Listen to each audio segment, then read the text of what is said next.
Hello sir, ಅದೇ ನಾನು ವಿಸ್ತಾರದಿಂದ ಐಶ್ವರ್ಯ ಅಂತ ಮಾತಾಡ್ತಾ ಇರೋದು.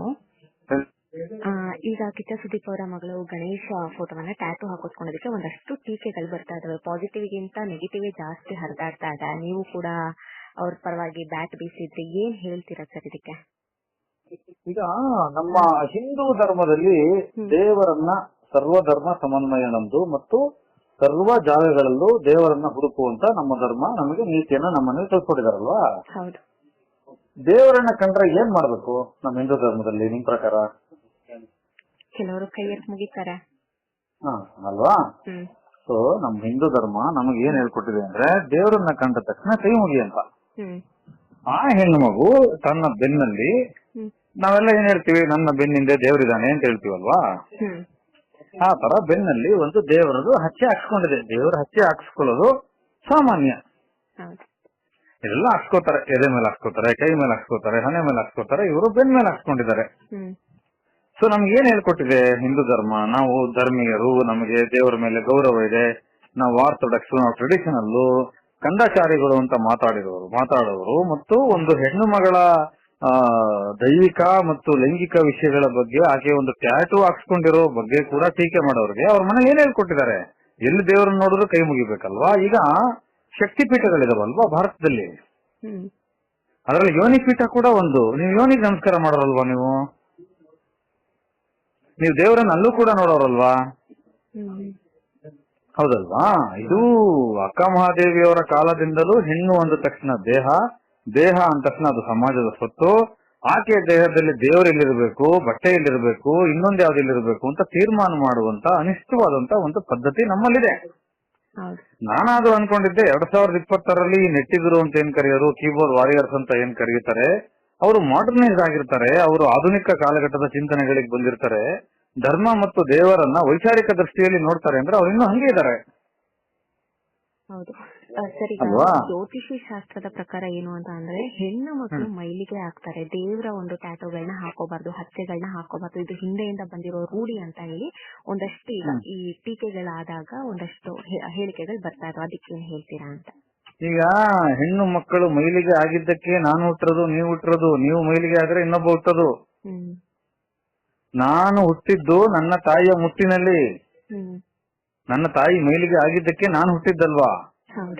ಇದನ್ನೇ ಬಸವಣ್ಣ ಹೇಳಿದ್ದು, ಇದನ್ನೇ ವೇದಗಳು ಹೇಳೋದು, ಇದನ್ನೇ ಋಗ್ವೇದ ಹೇಳಿದ್ದು, ಇದನ್ನೇ ಉಪನಿಷತ್ತುಗಳು ಹೇಳೋದು. ಮೈಲಿಗೆ ಎಂಬುದಿಲ್ಲ, ಅದು ನಿನ್ನ ಮನಸ್ಸಲ್ಲಿದೆ, ನಿನ್ನ ಕೊಳಕುತನದಲ್ಲಿದೆ. ಇವತ್ತು ದೇವರನ್ನ ಚರಂಡಿಲಿ ಕಸ ಬಿಸಾಕ್ಬೇಡಿ, ಮೂತ್ರ ವಿಸರ್ಜನೆ ಮಾಡ್ಬಿಡಿ ಅನ್ನಕ್ಕೆ ಸೆಕ್ಯೂರಿಟಿ ಗಾರ್ಡ್ ತರ ಅಲ್ಲಿ ಪೇಪರ್ ಅಲ್ಲಿ ಪೋಸ್ಟರ್ ಹಾಕಿರ್ತಾರಮ್ಮ. ಇದು ಲಿಟಿಗೇಷನ್ ಮಾಡ್ಕೋಬೇಡಿ, ಈ ಸೈಟ್ ಲಿಟಿಗೇಷನ್ ಇದೆ, ದೇವ್ರನ್ನೆಲ್ಲ ಹಾಕಿರ್ತಾರೆ. ಇಲ್ಲಿ ಮಲಮೂತ್ರ ವಿಸರ್ಜನೆ ಮಾಡಬೇಡಿ ಅಂತ ದೇವ್ರ ಸೆಕ್ಯೂರಿಟಿ ಗಾರ್ಡ್ ಆಗೋಗಿದ್ದಾನೆ ಇವತ್ತು ದೇವ್ರ ಫೋಟೋಗಳನ್ನೆಲ್ಲ. ಅಂತದ್ರಲ್ಲಿ ಎಲ್ಲಿಂದ ಬಂತು ಮೈಲಿಗೆ? ಇದೇ ಈ ಕಂದಾಚಾರದ ವಿರುದ್ಧವೇ ನಮ್ಮ ಹೋರಾಟ, ವೈಚಾರಿಕ ಹೋರಾಟ. ಯಾಕೆ ಹೆಣ್ಣು ಅಂದ ತಕ್ಷಣ ಮೈಲಿಗೆ ಅನ್ಕೋತೀರ ನೀವು? ಪಾರ್ವತಿ ಹೆಣ್ಣಲ್ವಾ? ಗಣಪತಿಯ ತಾಯಿ. ಮತ್ತೆ ತಾನು ನಂಬುವ ಈಗ ಆ ಹೆಣ್ಣು ಮಗಳು ಅಥವಾ ಒಂದು ಸೆಲೆಬ್ರಿಟಿ, ಒಬ್ಬ ಸೂಪರ್ ಸ್ಟಾರ್ ನ ಮಗಳು, ಆಕೆ ಒಬ್ರು ಸಿಂಗರ್, ಅವ್ರ ಪ್ರಜ್ಞೆ ಇರೋದಿಲ್ವಾ? ಈಗ ಆ ಹೆಣ್ಣು ಮಗಳು ಏನಾದ್ರು ಯೇಸು ಕ್ರಿಸ್ತನ್ ಹಾಕ್ಸ್ಕೊಂಡಿದ್ರೆ ಅದಕ್ಕೊಂದು ಶುರುವಾಗಿರೋದು, ಇನ್ಯಾವುದೋ ಚಂದ್ರನ ಚಿಹ್ನೆ ಹಾಕಿದ್ರೆ ಶುರುವಾಗಿರೋದು. ಏನಂದ್ರೆ ಜನರಿಗೆ ಒತ್ತಾಸೆ ಏನಂದ್ರೆ ತಮ್ಮ ಜೀವನದಲ್ಲಿರುವ ಎಲ್ಲ ಪ್ರಕ್ಷುಬ್ಧ ಪರಿಸ್ಥಿತಿಗಳನ್ನ ಒಬ್ಬರ ಮೇಲೆ ಹಾಕಬೇಕು. ಎಲ್ಲಿದೆ ಮೈಲಿಗೆ? ಸರ್, ಈಗ ನೀವ್ ಹೇಳ್ದಂಗೆ ಹೌದು, ಈ ಹಿಂದೆನೂ ಕೂಡ ಅಷ್ಟೇ ಬಾಡಿ ಶೇಮಿಂಗ್ ಅನ್ನುವಂಥದ್ದು ಸಾಮೂಹಿಕ ಆಗಿತ್ತು. ಅದಾದ್ಮೇಲೆ ಟ್ಯಾಟೂ ವಿಷಯಕ್ಕೆ ಎಲ್ಲೋ ಒಂದ್ ಕಡೆ ಇದೆಲ್ಲ ನೋಡಿದ್ರೆ ಟಾರ್ಗೆಟ್ ಆಗ್ತಾ ಇದಾರ ಅನ್ನುವಂಥದ್ದು ಕೂಡ ಬರುತ್ತೆ. ಇಲ್ಲ, ಇದೆಲ್ಲ ಏನ್ ಗೊತ್ತಾ, ಯಾರನ್ನ ಯಾರು ಮೊದಲನೇದಾಗಿ ಟಾರ್ಗೆಟ್ ಮಾಡಕ್ಕಾಗಲ್ಲ. ನನಗೆ ಗೊತ್ತಿರೋ ಹಾಗೆ ನಾನು ಆ ಹೆಣ್ಮಗಳನ್ನ ಹತ್ತಿರ ನೋಡಿದಾಗ ಆ ಹೆಣ್ಣು ಮಗಳು ತುಂಬಾ ಧೈರ್ಯವಂತೆ, ಛಲಗಾರ್ತಿ ಮತ್ತು ಸಮಾಜವನ್ನ ಸರಿಯಾದ ರೀತಿಯಲ್ಲಿ ಅರ್ಥ ಮಾಡ್ಕೊಂಡು ಬೆಳೀತಾ ಇದೆ. ಮತ್ತೆ ವೆರಿ ಪ್ರತಿಭಾವಂತೆ, ಬಹುಮುಖ ಪ್ರತಿಭಾವಂತೆ.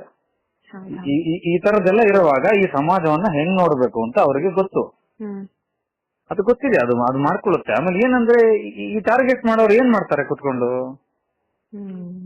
ಫಸ್ಟ್ ನಿಮ್ಮ ಮನೆ ಹೆಣ್ಣು ಮಕ್ಳು ಮೈ ಮೇಲೆ ಏನಾರ ಟ್ಯಾಟ ಇದೆಯಾ, ಹುಟ್ಟು ಮೆಚ್ಚೆಗಳಿದ್ಯಾ, ಅವ್ರ ಎಷ್ಟೊತ್ತಿಗೆ ಬರ್ತಾ ಇದಾರೆ, ಅವ್ರ ಜೀವನ ಕ್ರಮ ಹೇಗಿದೆ ಅದನ್ನ ನೋಡಿ, ಅದನ್ನ ನೋಡ್ಬೇಕಾಗಿದೆ ಅಲ್ವಾ. ಈಗ ನನ್ನ ಮಗಳು ಹೇಗಿದ್ದಾಳೆ, ಅವಳೇನು ವಿದ್ಯಾಭ್ಯಾಸ ಮಾಡ್ತಾ ಇದ್ದಾಳೆ, ಅವಳ ವೈಚಾರಿಕ ದೃಷ್ಟಿ ಏನಿದೆ, ಅವಳು ಬದುಕನ್ ಕಲಿತಾ ಇದ್ದಾಳ ನೋಡ್ಬೇಕು. ಕಂಡವ್ರ ಮನೆ ಹೆಣ್ಣು ಮಕ್ಳಿಗೆ ಕಮೆಂಟ್ ಮಾಡೋದಕ್ಕಿಂತ ಮುಂಚೆ ನನ್ನ ಪ್ರಕಾರ ಆ ತಾಯಿ ಬೆನ್ನ ಮೇಲೆ ದೇವ್ರ ಹಾಕೊಂಡಿದ್ದಾಳೆ. ನನಗೆ ಮನೇಲಿ ನನ್ನ ತಾಯಿ ಹೇಳ್ಕೊಟ್ಟಿದ್ದಾರೆ, ದೇವರನ್ನ ಎಲ್ಲಿ ನೋಡಿದ್ರು ಕೈ ಮುಗಿಯಪ್ಪ ಅಂತ. ಸೊ ನಾನು ಕೈ ಮುಗಿತೀನಿ. ನನಗೆ ಹೆಣ್ಣು ಮಕ್ಕಳು, ಈಗ ಹೆಣ್ಣು ಮಕ್ಕಳು ಅಘೋರಿಗಳಿದ್ದಾರೆ ಈ ಸಮಾಜದಲ್ಲಿ. ಅಘೋರಿಗಳನ್ನ ಸಿಎಂಗಳ ಮನೆಗೆ, ಡಿಸಿಎಂಗಳ ಮನೆಗೆ, ಅವ್ರ ಮನೆಗೆ, ಇವ್ರ ಮನೆಗೆ ಕರೆಸಿ ಹೆಣ್ಣು ಅಘೋರಿಗಳಿಗೆ ನಮಸ್ಕಾರ ಮಾಡ್ತಿರಲ್ರಿ, ಅವ್ರಿಗೆ ಮುಟ್ಟಿರಲ್ವಾ, ಅವ್ರಿಗೆ ಮೇಲ್ಗೆ ಇರಲ್ವಾ? ನೀವು ಅವ್ರನ್ನ ಪೂಜೆ ಮಾಡ್ತಿರಲ್ಲ, ಅವ್ರಿಗೆ ಮೇಲ್ಗೆ ಇರಲ್ವಾ? ನಿನ್ನ ಮನೇಲಿರೋ ದೇವರ ಫೋಟೋದಲ್ಲಿರೋ ದೇವತೆ ಅವಳಿಗೆ ಮೈಲಿಗೆ ಇಲ್ವಾ, ಮುಟ್ಟಿಲ್ವಾ? ಆಕೆ ಮುಟ್ಟಾಗಿದ್ದಕ್ಕೆ ತಾನೆ ನಾನು ಹುಟ್ಟಿರೋದು. ಈ ಕನಿಷ್ಠ ಪ್ರಜ್ಞೆ ಯಾಕೆ ನಮಗಿಲ್ಲ? ಹೌದು ಸರ್, ಈಗ ನೀವು ಚಾನಲ್ ಸುದೀಪ್ ಅವರ ಪರವಾಗಿ ಬ್ಯಾಟ್ ಬೀಸ್ತೀರಾ, ಅದಾದ್ಮೇಲೆ ಪೋಸ್ಟ್ ಕೂಡ ಶೇರ್ ಮಾಡ್ತೀರಾ. ಅದಾದ ನಂತರ ನಿಮ್ಮ ಒಂದು ಪೋಸ್ಟ್ಗಳಿಗೂ ಅಷ್ಟೇ ಒಂದಷ್ಟು ರಿಪ್ಲೈಗಳು ಬಂದಿರೋದು ನಾವು ನೋಡೋದಾದ್ರೆ ಯಾವ ರೀತಿ ಬಂದಿತ್ತಂತ ಅಂದ್ರೆ, ನಾವು ಹೇಳಿರೋದು ತುಂಬಾ ನೆಗೆಟಿವ್ ಅಂತ ಅಲ್ಲ, ಅವರ ಒಳ್ಳೇದಕ್ಕೆ ಹೇಳಿದೀವಿ, ಗಂಡಾಂತರಗಳು ಕಾಯ್ಬೋದು, ಏನೋ ನೆಗೆಟಿವ್ ಎನರ್ಜಿ ಆಗುತ್ತೆ ಅನ್ನುವಂತ ರೀತಿಯಲ್ಲಿ ಹೇಳಿದೀವಿ ಅಂತ ಒಂದಷ್ಟು ಜನ ಹೇಳಿರುವಂತದ್ದು. ಆಮೇಲೆ ನಾನು ಹೇಳ್ತೀನಿ ಕೇಳಿ, ಅದು ಸಾನ್ವಿ ಸುದೀಪ್ ಅವರು ನಮ್ಮ ಅಣ್ಣನ ಮಗಳು ಅನ್ನೋದು ಕಾರಣಕ್ಕೆ ಧ್ವನಿ ಎತ್ತಿರೋದಲ್ಲ. ಈ ಜಗತ್ತಿನ ಯಾವ ಹೆಣ್ಣು ಮಕ್ಕಳ ದೈಹಿಕವಾಗಿ ಆಕೆಯ ಬಾಡಿ ಶೇಮಿಂಗ್ ಮಾಡದೇ ಇರ್ಬೋದು, ಆಕೆಯ ಸ್ವತಂತ್ರತೆಯನ್ನ, ಆಕೆಯ ಅಸ್ತಿತ್ವವನ್ನ ಪ್ರಶ್ನೆ ಮಾಡಿದಾಗ ನಾನು ಧ್ವನಿ ಎತ್ತಿದ್ದೀನಿ. ಎರಡನೇದು, ಈ ಜ್ಯೋತಿಷಿಗಳ ಹೆಸರಲ್ಲಿ ಈಗ ಅವ್ರಿಗೆ ಡಿಪೆಂಡ್ ಮಾಡ್ಕೊಳ್ಳೋದಕ್ಕೆ ಏನು ಸಿಗ್ಲಿಲ್ಲ ಅಂದ ತಕ್ಷಣ ಅವ್ರ ಏನ್ ಮಾಡ್ಬಿಟ್ರು, ಈ ಜ್ಯೋತಿಷದಲ್ಲಿ ಹೇಳಿದೆ, ನನಗೆ ಹೇಳಕ್ ಹೇಳಿ, ಜ್ಯೋತಿಷದ ಯಾವ ಕಾಂಡದಲ್ಲಿ, ಎಲ್ಲಿ, ಯಾವ ಭಾಗದಲ್ಲಿ, ಯಾವ ದಾಖಲಾತಿಗಳಲ್ಲಿ, ಬಾಯಿಂದ ಬಾಯಿ ಹರಿಯೋದು, ಒಬ್ಬರಿಂದ ಒಬ್ರಿಗೆ ರೂಢಿ ಮಾಡ್ಕೊಂಡಲ್ಲಿ ಯಾರು ಬರೆದಿಟ್ಟಿದ್ದಾರೆ ಒಂದು ಹೆಣ್ಣು ದೇವರ ಟ್ಯಾಟೋನ್ ಹಾಕ್ಸ್ಕೋಬಾರ್ದು ಅಂತ, ಬೆನ್ನ ಮೇಲೋ ಇನ್ನೆಲ್ಲೋ ಹಾಕ್ಸ್ಕೋಬಾರ್ದು ಅಂತ? ಎಲ್ಲಿದೆ? ನೀವು ಒಂದು ದೇವರ ಟ್ಯಾಟೂನ ಹೆಣ್ಣು ಮಗಳು ಬೆನ್ನ ಮೇಲೆ ಹಾಕ್ಸ್ಕೊಂಡ್ರೆ ಮುಟ್ಟಾಗ್ತಾಳೆ, ಮೈಲಿಗೆ ಆಗುತ್ತೆ, ದೇವರು ಪವಿತ್ರ ಅನ್ನೋದಾದ್ರೆ, ಒಂದು ಮುಟ್ಟಿನಿಂದ ದೇವರು ಅಪವಿತ್ರ ಆಗೋದಾದ್ರೆ ಅವನು ದೇವರಲ್ಲ. ನೀವು ಭಾರತದಲ್ಲಿ ಎಂತ ವೈವಿಧ್ಯತೆಯಲ್ಲಿ ಏಕತೆಯನ್ನ ಕಾಣುವಂತದ್ದು, ಎಲ್ಲಾ ಕಡೆ ದೇವರಿದೆ. ಇದು ಅಕ್ಕಮಹಾದೇವಿ ಕಾಲದಿಂದ ಇದೆ. ಇದು ನೀವು ಇವರೆಲ್ಲ ಮಾತಾಡ್ತಿರೋ ಯಾರು ಅಂದ್ರೆ ಅಕ್ಕಮಹಾದೇವಿನ ಶಾಂಪ್ ಆಡುಗೆ ಹೋಲಿಸುವಂತ ಜನ ಇವರು.